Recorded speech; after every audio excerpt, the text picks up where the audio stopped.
I would like to first say that this meeting is being recorded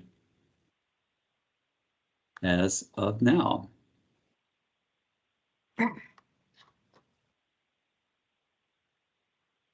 Then I would turn it over to Supervisor Palchik.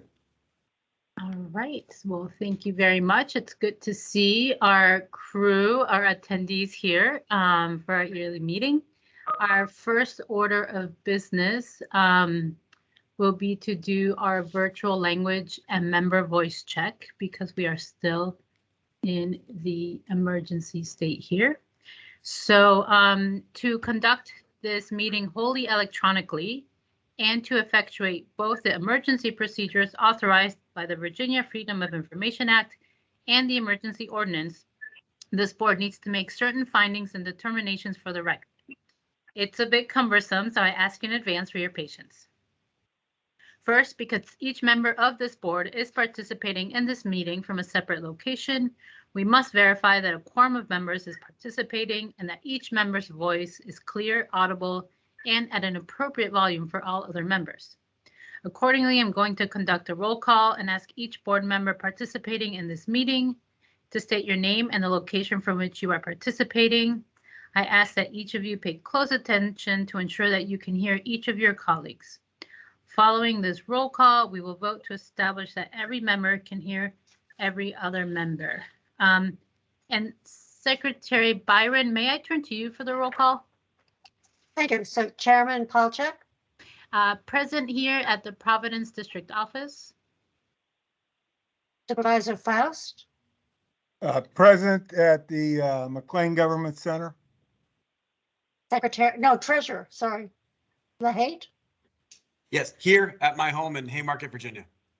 Ms. Hammond?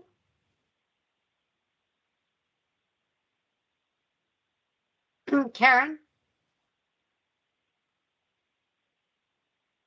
Karen, I think you're on mute. Yes, Karen had indicated earlier that sometimes she has trouble with the audio of connecting. Okay, well, I'll introduce myself, Barbara Byron, at my home in Alexandria, Virginia. Karen, are you back? I will try her in a minute. And we do have quorum, so. Yes. Perfect. Thank you very much, Secretary Byron. At this point, I will pass a virtual gavel to Vice Chairman Faust so that I may be heard to make the requisite motions. Firstly, I move that this voice certify for the record that each member's voice may be adequately heard by each other member of this board. It is so moved. I'll second that motion. Is there discussion? Hearing none, all those in favor of the motion signify by saying aye. Aye. Aye. Aye. Opposed, signify by no. Okay. Motion passes. Great, and I will note that Ms. Hammond, we are not hearing yet. Excellent. Second, having established that each member's voice may be heard by every other member, we must next establish the nature of the emergency that compels these emergency procedures. The fact that we are meeting electronically, what type of electronic communication is being used, and how we have arranged for public access to this meeting. Therefore, I move that the state of emergency caused by the COVID-19 pandemic makes it unsafe for this board to physically assemble and unsafe for the public to physically attend any such meeting. And that as such, the Virginia Freedom of Information Act's usual procedures, which require the physical assembly of this board and the physical presence of the public in a single location, cannot be implemented safely or practically. I further move that this board may conduct this meeting electronically using video conferencing technology via Microsoft Teams, and that the public may access this meeting by clicking on the link available at https://www.fcrevite.org/mosaic-cda-annual-meeting, or by calling 1-571-429-5982 and entering conference ID 951-892-342#. It is so moved. I'm happy to second those motions. Discussion on the motions. Hearing none, all those in favor signify by saying aye. Aye. Aye. Any opposed signify by saying no. Okay, and I Madam think that's Chairman? Oh, sorry. unanimous with, we're still not hearing from Karen. Karen has voted in the chat. So apparently she can hear, but can't get off mute, but she does have an aye vote on the chat. Okay, good. Thank you. Thank you both. And thank you, Karen.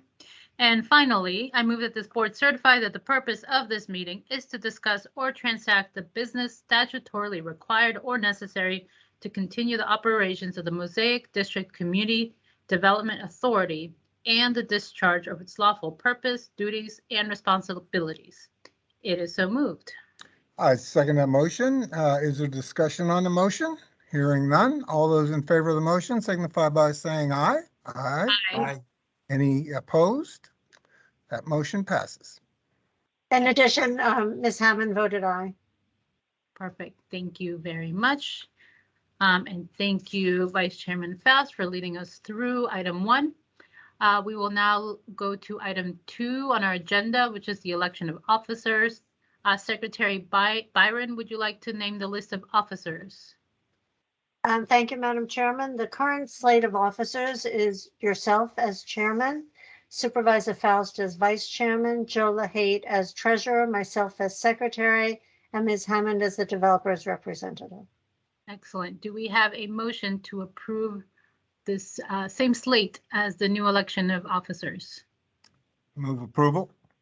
Excellent. Do we have a second? Second. I heard Ms. Byron and Mr. LaHate, a double second. All those, any discussion? Seeing none, all those in favor, please say aye. Or Aye. type in the chat. Aye, excellent. Ms. Hammond typed in the chat. Any opposed? Any abstaining? Perfect. Passes unanimously. Thank you very much.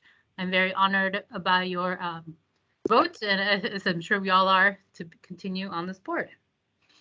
Excellent. If all elections were this simple. Number 3 on the agenda, approval of minutes from March 31st, 2021. It's been a while since our last board meeting, almost a year. And you should have received those minutes. Any comments or conversation on the minutes from last year's meeting? Okay, seeing none, can I get a motion to approve the minutes from March 31, 2021? So moved. Excellent. So moved by Vice Chairman Faust. Any seconds? Second. Second by Ms. Byron. Any discussion? Okay, all those in favor, please say or type aye. Aye. Aye. Aye. Excellent. Ms. Hammond is typing. Aye, thank you. Any opposed? Any abstentions? Wonderful. Another unanimous vote for our minutes. Moving on to item number 4 on our agenda. And this is the meat of our meeting today, the review and approval of the preliminary special assessment report, another excellent report for the Mosaic District CDA for the 2022-23 assessment year, and the updated assessment report and assessment roll. And Mr. LaHate joining us from the beachy background, I hope is as enthusiastic for this year's report as he has been in the past. And to that, I will turn it over to our team for the report.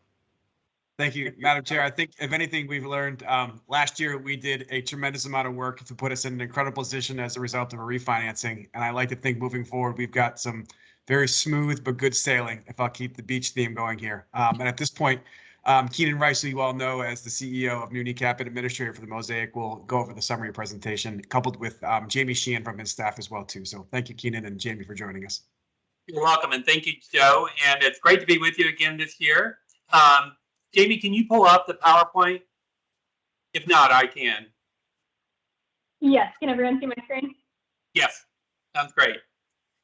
So as we typically do, we've prepared a PowerPoint to go over both the key decisions you'll need to make, the resolutions that'll be presented for you for approval, as well as providing some background information that's helpful for you. So we'll walk you through this PowerPoint. The first slide is just a recapitulation. As Joe mentioned, we had a very successful refunding of the bonds at the end of 2020. Those bonds were called last year on March 1. Jamie, can you go to the next slide? So we issued in December of 2020, $55,650,000 of bonds. Those bonds received a rating of A2, which really represents the very strong credit quality of the district, which also reflects, the very strong, financial circumstances of the county as well. Those bonds were used to refund the outstanding bonds in the amount of $62,155,000. Not only was the amount of bonds issued less than what was outstanding, but we had very significant savings in the interest rates on the bonds, which resulted in net present value savings of $24 million over the remaining term of the bond. So as Joe mentioned, it was a very successful refunding that will save the county a lot of money going forward. We were also able to release excess money in the surplus fund equal to $2.1 million, which went back to the county for the county's general fund. Next slide.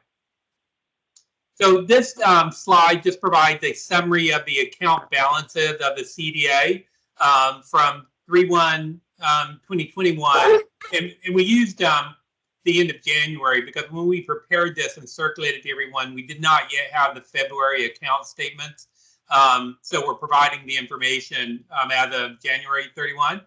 But you can see that last year we had $74 million on deposit. But if you notice the last two lines, about $64 million was actually in escrow funds, which were to be used to call the bonds. And those bonds were called on March the 1st. So you see that $64 million was released on March the 1st to call and pay off the bond. So we issued the bonds in December, but we could not legally call the bonds until March the 1st. So we had to put the money in an escrow and then use that money to call the bonds on March the 1st. At this point in time, we have about $8.6 million on deposit in the CDA accounts. And this all pretty much represents, different types of reserves. We have $4.8 million, almost $4.9 million in the debt service reserve fund. We don't expect to ever use that, and that money will come back to the county at some point in time. Nonetheless, it is good to have reserves for the CDA, and that's what that $4.9 million represents. We also have $2.4 million in the surplus account. Again, we don't expect to ever use that, and that money will also come back to the county at some point in time. And then we have $1.3 million in the revenue fund. That revenue fund is just being used to cover the CDA's expenses each year. So the tax increment revenues forwarded to the CDA each year are just equal to debt service. Okay, if we go on to the next slide. So this slide calculates the tax increment revenues that are being produced by the Mosaic project.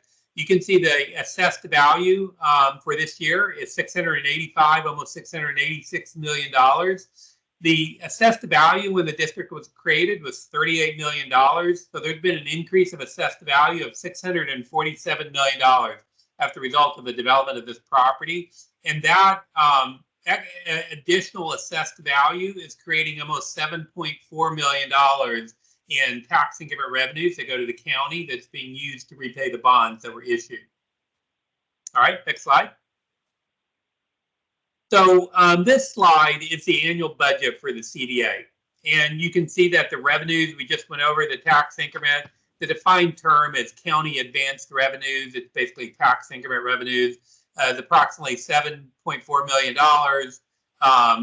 We have a little bit of interest income that we're earning. And then we have surplus from the prior year of $214,000 that can also be applied to the expenses this year. So it's $7,599,000 of total revenues available to the CDA this year.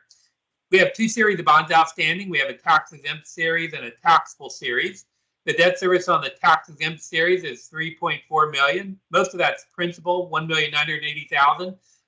Only about $1.4 million of interest on those bonds. Then on the taxable bonds, the total debt service is $1,452,000. Again, most of that's principal, $1,070,000. about $380,000 of interest on those bonds. The debt service in total is $4,881,000.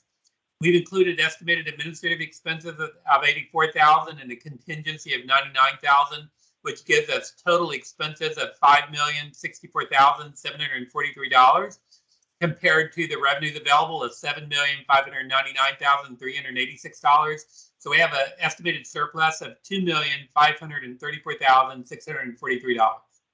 Okay. If we go on to the next slide, so the next slide is the calculation of the annual revenue requirement, Part A. And this is basically the same numbers we just went over. However, when the assessments were levied, the County Board of Supervisors included a formula for calculating how much special assessments need to be collected each year. The special assessments that need to be collected are equal to the annual revenue requirement, Part A. And that's what this follows that formula that's in the assessment methodology adopted by the Board of Supervisors. And basically, the logic of that formula is, what are the expenses of the CDA? What are the revenues available to pay those expenses? And if those revenues are less than expenses, the difference is the annual revenue requirement. And that's the amount of special assessments that need to be collected. Now, we've never had to collect special assessments for this CDA, and we don't expect to. But nonetheless, each year, you need to advise the Board of Supervisors whether any special assessments need to be collected. So again, you can see the total debt service is $4,881,435. We have the estimated administrative expenses of $84,000, a contingency of $99,000. So we're estimating total expenses of $5,064,743. Again, we see the same available revenues, primarily the county advance revenues, or in other words, the tax increment revenues of $7,389,912. The surplus from the prior year of $214,000. So the total revenues are $7,599,386, which exceeds the total expenses. So the annual revenue requirement, Part A, is 0. So there's no need to collect special assessments this year. Okay, moving on, and you can see for that coverage, we have significant excess tax increment revenues over debt service, and the tax revenues are expected to go up over time just because the property will appreciate and the assessed value will go up. When we refunded the debt service, we set the debt service to be the same each year. So we don't expect the debt service to go up. We expect the tax increment revenues to go up. So we'll have more surplus as the years go forward, and we'll also have higher coverage. So we really don't expect we'll ever need to collect the special assessment, but they're just there as additional protection. Okay. So this is a calculation that we need to make each year on whether any funds need to be transferred to the surplus fund. In the early years of the CDA, we did need to transfer money to the surplus fund. We do not at this time, and we do not expect to need to in the future. But nonetheless, we need to do this calculation each year and provide instructions if necessary to the trustee. So in the requirement is to transfer money to the surplus fund is if the debt service coverage is less than 1.5 to 1. And the debt service coverage is calculated based on the combination of tax increment revenues and the deposit in the surplus fund compared to debt service. So you can see the debt service again is $4,881,000. When we take the balance in the surplus fund, it's $2,442,607. We take the tax increment revenues of $7,383,912. That gives us total available funds of $9,826,519. So really, that's the money we have available to pay debt service this year, which is more than 2 times the actual debt service. So it's in a very strong and safe position. So I think some of these numbers, you can get an indication of why we were able to receive a A2 rating on the bonds. The CDA is in a very strong position. Okay, if we go to the next slide. So there is a provision that allows any excess money in the surplus fund to be released and transfer back to the county. And that transfer is the lesser of 2 calculations. So the first calculation is to the extent available funds exceed 1.5 to 1. And as we just went over, they're actually 2.5 to 1. So if that were the applicable calculation, we could transfer $2.5 million out of the surplus fund back to the county. However, we also have to meet this other test, and this other test that the surplus fund has to be equal to 50% of debt service. And to be equal to 50% of debt service, the deposit in the surplus fund is actually very close to that amount. We have $2,442,607 in the surplus fund.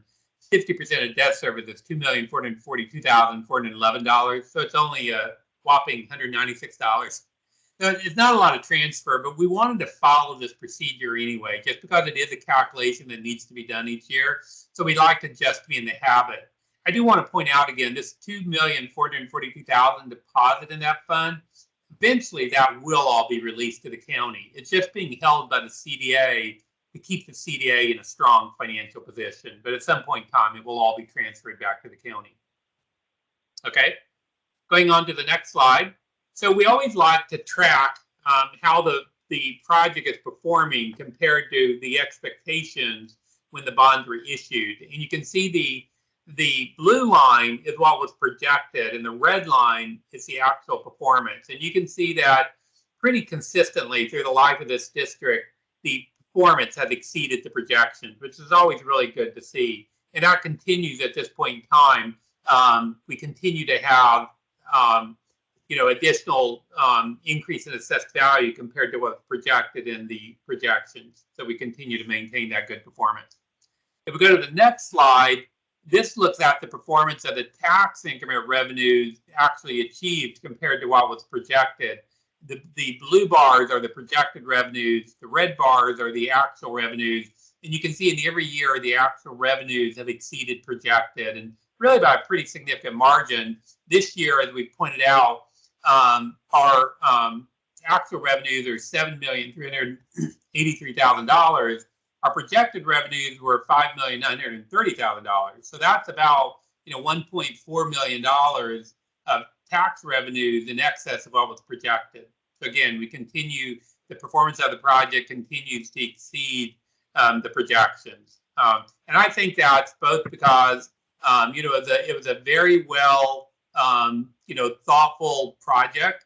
And a lot of effort went into all the parties, the county, the developer, the public. A lot of thought went into the concept of this project, and it was a very good concept. It's a great location, but I also have to compliment the developer team on doing a very good job in executing the project. It's been a very successful project. We go on to the next slide. The next slide is just a projection going forward of the surplus tax revenues to the county. You can see this year we're projecting $2,418,000. You'll notice on the debt service, which remains pretty consistent at $4.9 million every year. That's the next to last column. But you can see the tax revenues are expected to grow over time, and I think this is a pretty modest increase of 2% per year. You can see that over time, this surplus continues to grow. Eventually will be more than $5 million. And then when the bonds are paid off in 2036, then that, the tax increment revenues are over $10 million, estimated to be over $10 million. And that entire $10 million will go back to the county at that point in time going forward. So it's a very good picture, going forward. One other thing or two other things I wanted to mention, we didn't include a slide, but it's two things we always check on. If number one is how is the project performing, relative to COVID? And it's basically a very good report. Retail sales, as according to Eden's, retail sales have fully recovered and actually are now exceeding the level of sales before COVID. The theater, as I understand, the theater and the hotel are both performing well, but there's still some impacts, from COVID on the theater and the hotel, and we hope to continue to see further recovery during the course of the year. But overall, it's a good story. The project weathered COVID very well and has recovered very well now from COVID. So that's a good story. Another bit of information we always like to provide are what are the total tax revenues being produced by the project to the county. And we just got that information. The sales taxes in particular is the hardest number to tie down. And we just got that number late, and it's still under review. But I can tell you the total tax revenues from the project surplus tax revenues after payment of debt service are estimated to be between $5 and $6 million. So So this project is contributing a significant amount of taxes to the county, between $5 and $6 million. Now, only the real property taxes are pledged to the debt service. Other taxes like sales taxes and hotel occupancy taxes, personal property taxes, BPO taxes, none of those taxes go to pay debt service. Those all go to the general fund and stay there. And when you take into consideration those other taxes, as well as the surplus on the real property taxes, it's about $5 to $6 million of surplus taxes to the county being produced by the project. So that completes our presentation. I'd be happy to answer any questions you might have about any of this information. Keenan, well, thank you. As always, an excellent overview, and both the slides and your explanation, I think, help us understand truly what the impact is and how successful this project has been and continues to be. You answered most of my questions, especially reminding us of the remaining duration of the district. My understanding is once it's paid off, the authority is no longer. We will disband, and it all goes back to regular county operations. So excellent work on that. I think my only specific question, and you addressed it a little bit, is that seeing that even right during these COVID times, it's been, we've seen a little over $1 million each year above the projected values. And I'm sorry if you mentioned this, but did you mention between residential and commercial a little bit of how that breaks down in total numbers? I did not. Jamie, I don't know if that's a number you can check real quickly. That's a good question, but I did not mention it. If we could go back to the slide that showed the tax revenues annually, I think one good thing is, when we did the projections, we did not expect COVID. But even with COVID, the project has still outperformed the projection. So I think that's, a real testament to the project. But so, Jamie, I know when you look for that, we were all seeing you. You could probably, we can go back. You probably don't need to have this on the screen any longer unless you want to. And you can look for the breakout between residential and commercial. All right. Perfect. Okay. Well, and while you're looking that up, yes, I see Vice Chair Faust has a comment or question. Yes, thank you. I got a couple if I can walk through. But the first thing that comes to mind is when we compare where we're at in terms of revenue versus what we projected, it's been how long, 10 years? I don't know, something like that. Yeah, a little more. I think it's 11 years now. 11 years. So, I mean, it would be interesting to know what tax rate we used when we made those projections. I would think that is, probably about $1.04 or something like that. That's my memory. $1.14. $1.04, $1.05. I think So it'd be interesting to see if when you tell us, where we're at versus where we projected to be, where we would be if the tax rate hadn't changed. Are we meeting our projections, which were based on a tax rate that doesn't? Yeah, so we are, because one of the schedules, you remember, we looked at the assessed value actual compared to projections, and the actual assessed value was higher than the projections.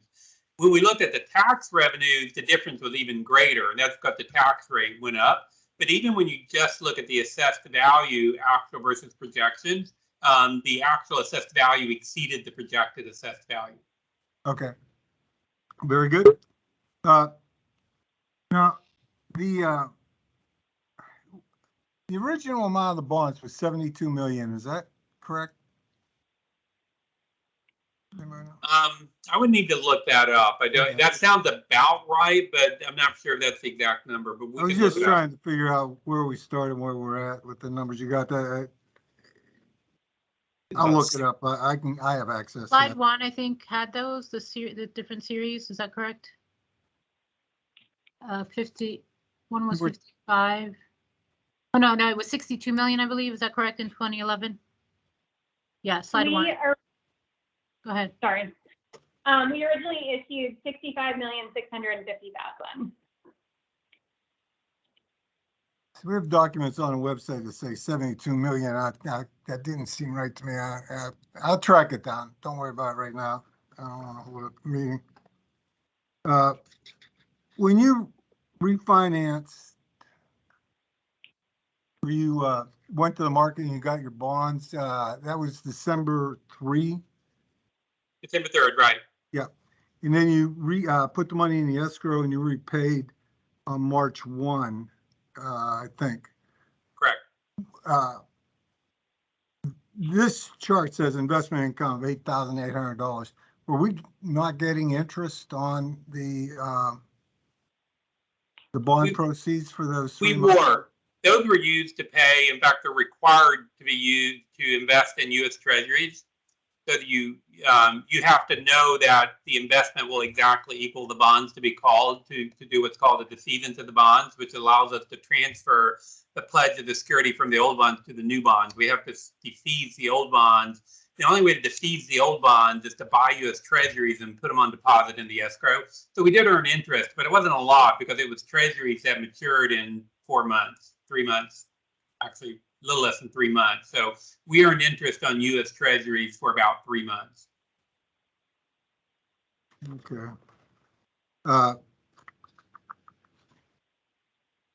It wasn't clear to me. I got excited when I got to page 6. It looked like we were going to transfer 2.4 million, or the county gets 2.4 million.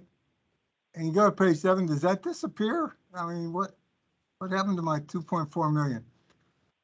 So it does not disappear. That money does go back to the county, but it's just being held by the CDA in the meantime as additional, security. It keeps the CDA in a very strong position, and it's being held by the CDA. We don't anticipate ever needing the money, is that discretionary or what? I mean, how did we do this last year? We transferred $2.5 million to county, and did we satisfy the this 50% coverage with the calculation B? Did we do that last year?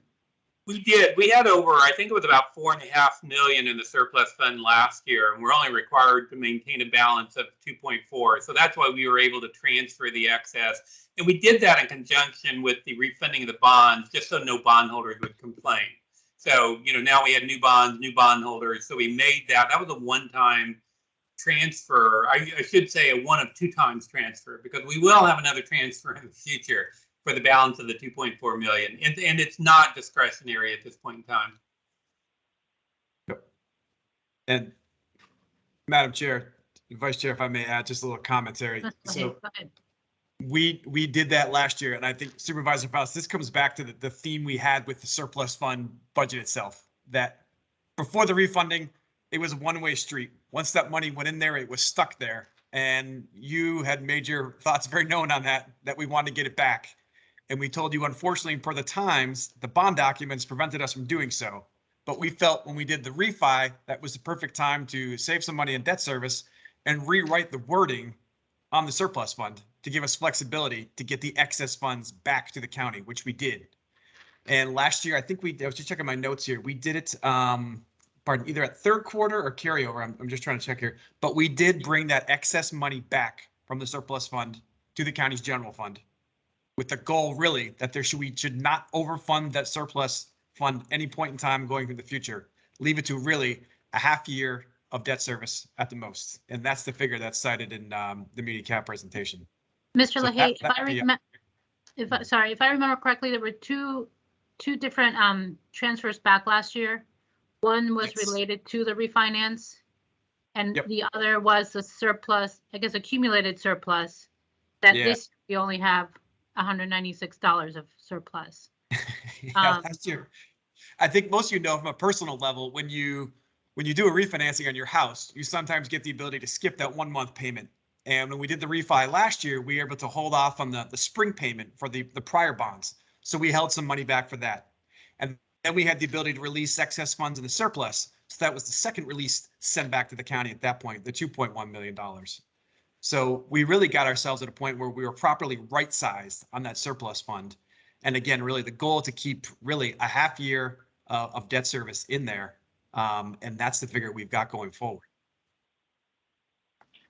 Okay, the thing I don't understand is you have estimated tax increment revenues of 7.4 million. You already have a balance of 2.4 million in the surplus fund. And our debt payment is only 4.9 million.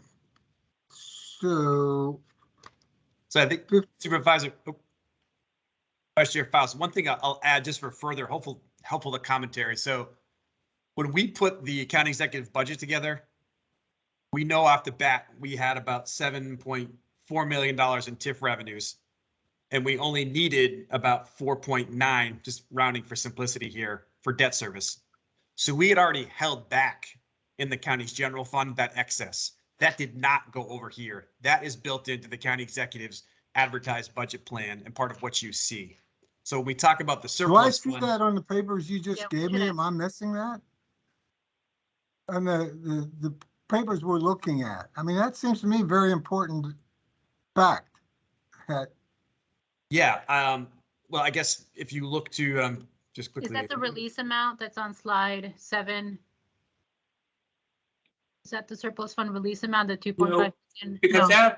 the money Joe is referring to never goes to the surplus fund. It never needs to be released. It's just money the county never transfers. You know, and the county knows it's not going to have to transfer the money. It's available to transfer to the CDA, but it's not going to have to transfer it. So it does go to the county's. It stays in the county's general fund.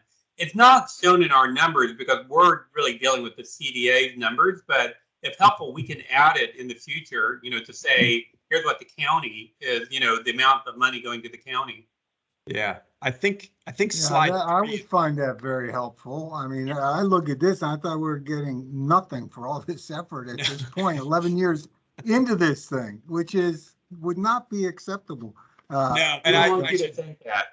fair point. And I also, Supervisor Faust, let me send you, let's compare reference and links to where Mosaic is, that you got some of your numbers, because I can give you one that shows, because I kind of feel like the first step that I do, once we get the values from DTA, is figure out how much tax revenue is generating. Then I look at the debt.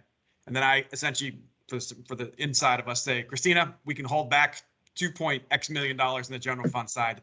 I think the confusion is it's roughly almost about the same amount of money, 2.4 to 2.4. So we hold back 2.4 million in the general fund. It does not go to Mosaic, but somewhat kind of confusingly enough, there's already a similar figure of roughly 2.4 million in the surplus fund that has been remaining in the Mosaic fund, separate and distinct from the general fund, obviously. So I think maybe that was the confusion. Hope if I Yeah, try so to let's clarify conclude that. I think that's a good point. I'm glad Yeah. Supervisor Faust found that because it is Yeah. confusing. And I think we need to be transparent about that because it is important to see how successful it is that we are keeping that money back in the Yep. county. So maybe, Yeah. You know, that in the makes- last page, so we'll add that and make it clear and explicit. But if we go to the last page, it does show the surplus tax increment that the county received. And you can see for this year, it's 2.4 million. Next year is expected to be 2.6 million and then 2.8 million. So the last schedule does show that surplus. And this is just the real property tax increment. But of course, that's buried on a page with a lot of numbers. So what we'll do is we'll do something very simple and clear and explicit going forward, because I can see how that's an important number to let you know what's going back to the county each year. Thank So you. just to clarify, on page 10, the right column is what we're talking about. That's Yes. 2.4. And Yes. those are, and then you have our projections for the coming years. Right. If we're to stay at the current tax rate, I assume. Yes. and I, So I think- the other thing I'm trying to figure out what goes on behind the scenes. There's the $84,000 estimate for administrative expenses. Is that, what is, does county staff charge time against this project? No, it's Barbara. No, we don't. I guess there are basically 3, maybe 4 consultants that we pay. One is Municap, who has the vast majority. We also have to pay Mellon, who administers the debt for us. And on occasion, we may have to call in Joanne Carter or Peter Canzano, but we've never come close to using the full amount, except maybe last year with the bond refinancing, but all that went back into the bond, so it's separate. So I think in an average year, it's closer to 54,000, something like that. But we don't charge, the staff does not charge any of our time. Thank you. Thank you, Madam Chair. That's all the questions I had. Another good year, it looks like to me. Absolutely. Thank you so much, Vice Chair Faust. And you've been this from the beginning, I believe, or a long time. And so appreciate your feedback on that. And then just want to see if we have any other comments or questions on the presentation. Okay, well, go ahead. Breakdown between commercial and residential. For this year, approximately 590 million is commercial, and the remaining 95 million is residential. Sorry, and the remaining how much? 95 million. Is that about 80% commercial and 20% residential? And has that been consistent? Or if I could get, yeah, go ahead. Fairly consistent, and it is 86% commercial, 13% residential. Excellent. So that's even, you know. It's fairly consistent since it was built out. Sorry, say that again. And I should say it's been fairly consistent since the residential was fully built out. Okay. And in my mind, that's even better news because as you know, and as we see it from the TTA this year, commercial is still, you know, moving very slowly in the county and I believe around the country versus residential. So the fact that this is doing so well with such a high commercial percentage, I think is even more testament. And another good point, as I mentioned earlier, the total taxes that the county is receiving is between 5 and 6 million, and that's the 2.4 million of real property, and then the other taxes. And you know, most of your cost of services are much higher for residential because of education. In the commercial, you know, 86% of your tax revenues are commercial. It doesn't create the same services, you know, cost of county services. So that means, you know, the surplus, the net surplus to the county is even greater. So it's just, you know, really even more positive story from that perspective. No, thank you. That's a good reminder. Excellent point. I'm glad we're supporting our school services, but also good to remember that the commercial being here is giving a lot more than it's taking. So very good, except for maybe traffic. And then on that note, I believe we have, before we turn, or the beginning of public comment, would like to turn to representative from Edens. I think our regular contact may have just been promoted. So if you are here from Edens, if you want to introduce yourself and just give us a quick recap of how things are going over at Mosaic. Sure, this is John Coker. Can everybody hear me? We can. Thank you, John. Great. Well, thank you for having me here today. I think my report on sort of how Edens or how Mosaic is performing from our perspective is very similar to the report on how the CDA is performing. Certainly in 2020, the pandemic took us all by surprise and had a pretty significant impact on our retailers at the project. 2021 was a much different story. The project has remained very energetic. We had 12 new retailer openings during 2021. We currently have another 10 leases that have been executed that we're working to get more retailers open. So probably the largest retailer that you may have seen open if you've been to the project in the last 8 months is the Bloomies, which is the first in the country, and a pretty exciting smaller version of a Bloomingdale's that opened in August. But we had another 11 openings last year. As I think Keenan mentioned, also, retailer sales rebounded very well in 2021 from the pandemic, and I think that's I think that's a combination of things, of retailers adapting, of the consumer adapting, and of really folks wanting to get back, and really the success of the project as well. We have a lot of events every year at the project that are well received by folks in the community, and it's fun to see everybody come out and enjoy the project.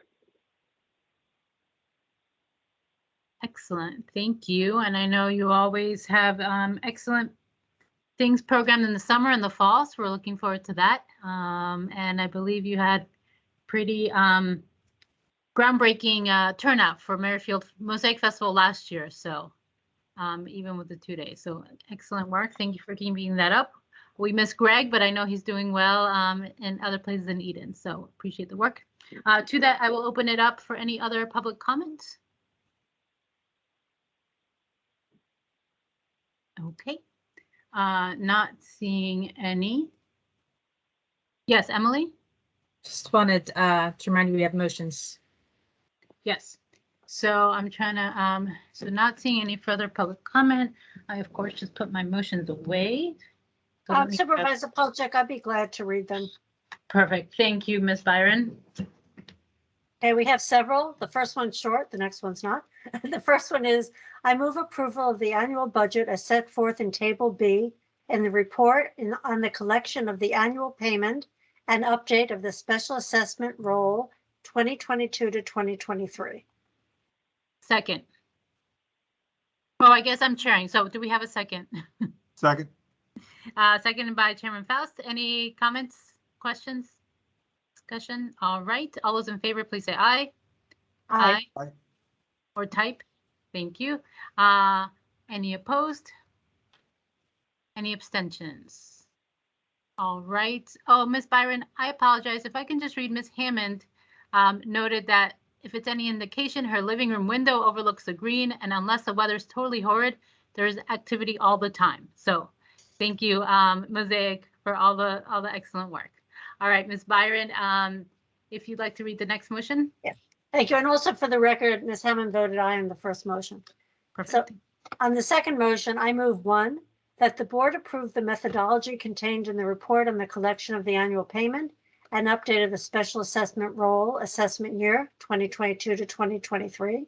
Two, that the board delegate to myself and Mr. LaHaye the ministerial duty of adjusting the tax increment revenues and special assessments set forth in the report based on the approved methodology and the final tax rate approved by the Board of Supervisors. Three, that the board request that the county pay to the trustee on behalf of the CDA county advanced revenues up to the amount needed to pay debt service on the bonds for the next year. And four, that staff be directed to furnish the report to the county confirming that no special assessments for the Mosaic District in assessment year 2022 to 23 are required, and two, notify the county of the requested advanced revenues payment. Excellent. Do we have a second? Second. By Chairman Faust. Any discussion? All those in favor, please say aye or type. Aye. Aye. And Ms. Hammond typed aye. Any opposed? Any abstaining? Wonderful. Passed unanimous. And the final motion, Ms. Byron? Thank you.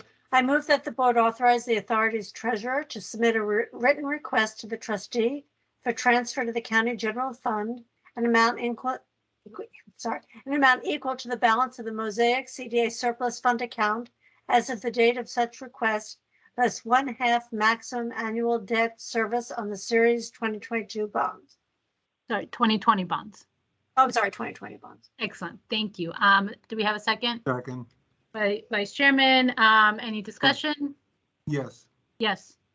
What is that amount? Is that the 196 amount? I believe Is that that's the what- $196. Okay, then I do have a follow-up. All this is based on $1.14 as the tax rate. I mean, the likelihood of the property tax being $1.14 is like close to zero when we're done with this budget. What are we not being told?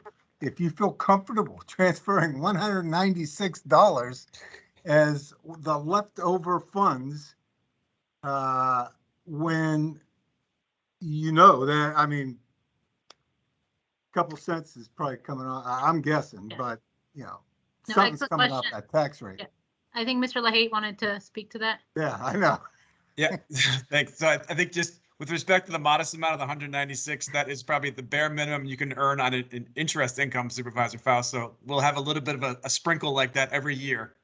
Maybe yields go up a little bit more. But secondarily, for every penny presumably decrease in the tax rate, it is a loss of about $65,000 in the district. But when we're talking about a spread to begin with between all the revenues we brought in and debt service of in excess of $2.45 million, $65,000 for every penny potentially, again, don't want to put you on the spot, $120,000, $180,000, we're still in good shape. We are in no bad position to meet a debt service. We're good to go. Yeah, a modest Gotcha. adjustment that I guess would be part of the ministerial duty adjustment Ms. Byron and I would make as part of the budget process. Okay, yeah, I'm Yep. fine. We can lower the tax rate and still get $196. Is that what you're saying?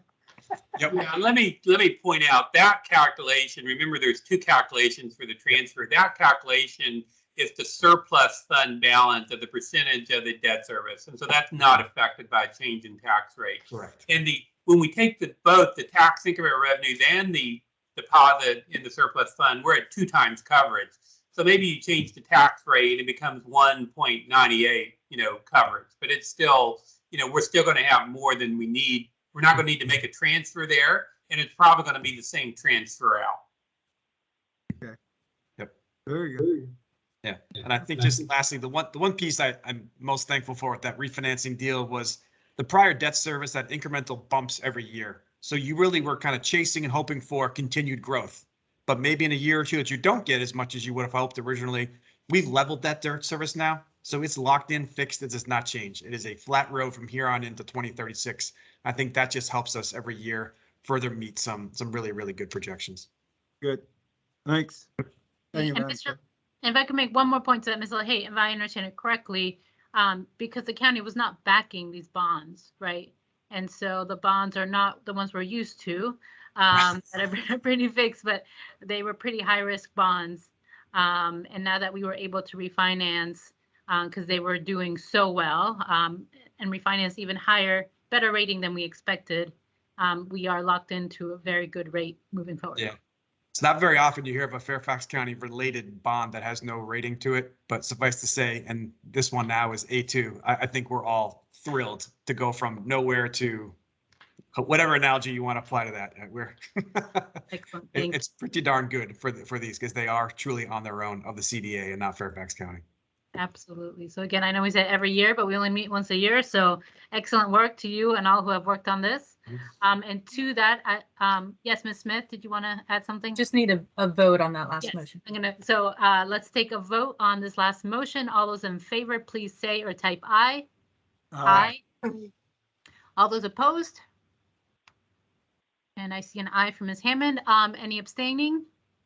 Excellent. So our final motion passes with unanimous consent again. Hoping, as we say at my Seder, that we will meet in person in Providence next year. And good to see you all virtually. And with that, if there is no final business, I will adjourn this year's Mosaic CD8 meeting. Thank you all. Thank you. Thank you. Take care. Thank you. Awesome. Thank you so much. And thank you, Doug, for getting us all going. Oh, thank you. You're welcome.